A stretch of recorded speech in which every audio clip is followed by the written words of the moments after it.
क्या आर्य समाज आज भी प्रासंगिक है? क्या योग आज भी प्रासंगिक है? अभी कुछ दिन पहले जब योग की क्रांति हुई थी, तब सारे विश्व में योग का प्रचार प्रसार हुआ था। योग एक सर्वश्रेष्ठ चिकित्सा व्यवस्था है, ये बात अब सिद्ध हो गई है। योग की उत्पत्ति वेदों से हुई थी। चाहे कितनी भी वैज्ञानिक प्रगति हो जाए, मनुष्य आध्यात्मिकता के बिना नहीं रह सकता है। श्रेष्ठ मनुष्य बनने के लिए आध्यात्मिकता अनिवार्य है। यह मनुष्य जीवन का अटल सत्य है।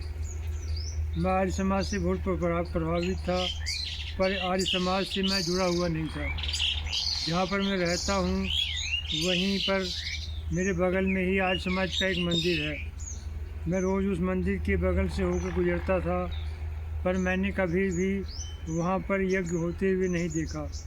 वैसे मैं नियमित रोज़ आसन करता था, पर मुझे ये पता नहीं था कि आसन के साथ साथ रोज़ हफ्ते में एक बार यज्ञ करना बहुत ज़रूरी है। यज्ञ, आसन, प्राणायाम और वेद मंत्र जब कानों में जाते हैं तो अद्भुत आनंद की सृष्टि होती है। आज से 2 साल पहले जब मैंने आर्य समाज के कार्यक्रम में भाग लिया था, तब मैंने पहली बार यज्ञ किया। तब मैंने महसूस किया कि यज्ञ मनुष्य के लिए बहुत ज़रूरी है। आर्य समाज मानव समाज के लिए बहुत ज़रूरी है। इसीलिए महर्षि दयानंद सरस्वती ने आर्य समाज की स्थापना की थी।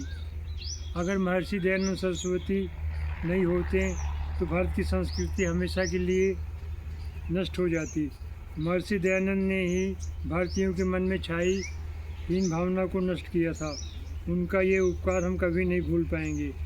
आर्य समाज में आकर मैंने ये जाना कि महर्षि दयानंद सरस्वती जी आर्य समाज की स्थापना में कोई रुचि नहीं थी, ना ही उन्हें वेदों के प्रचार प्रसार में कोई रुचि थी।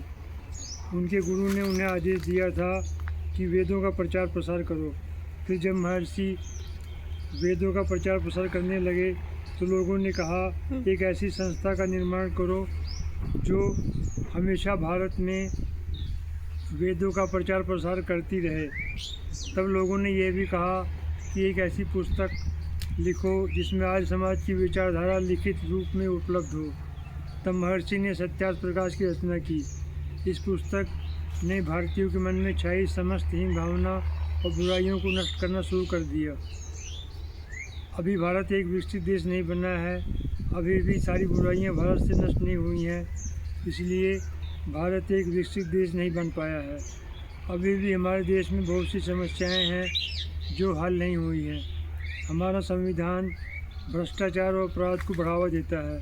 हमारा संविधान दोषपूर्ण ढंग से हिंदुओं के साथ भेदभाव करता है।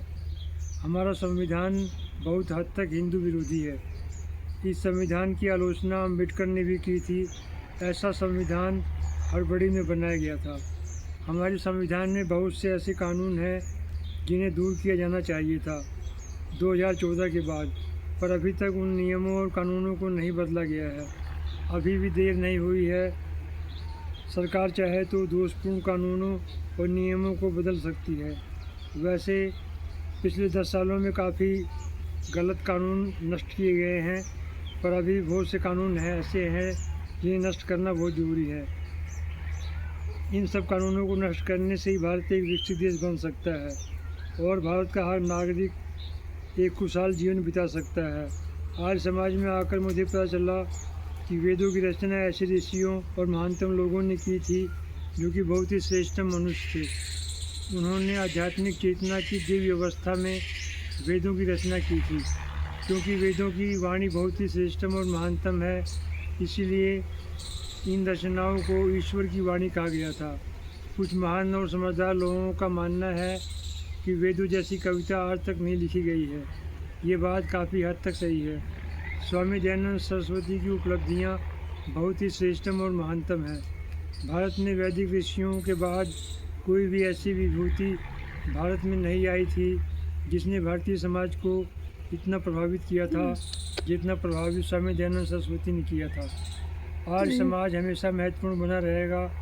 आर्य समाज की प्रासंगिकता हमेशा बनी रहेगी, क्योंकि आर्य समाज की विचारधारा बहुत ही वैज्ञानिक और कल्याणकारी है। आर्य समाज ने भारतीय समाज में अद्भुत जागृति फैलाई थी।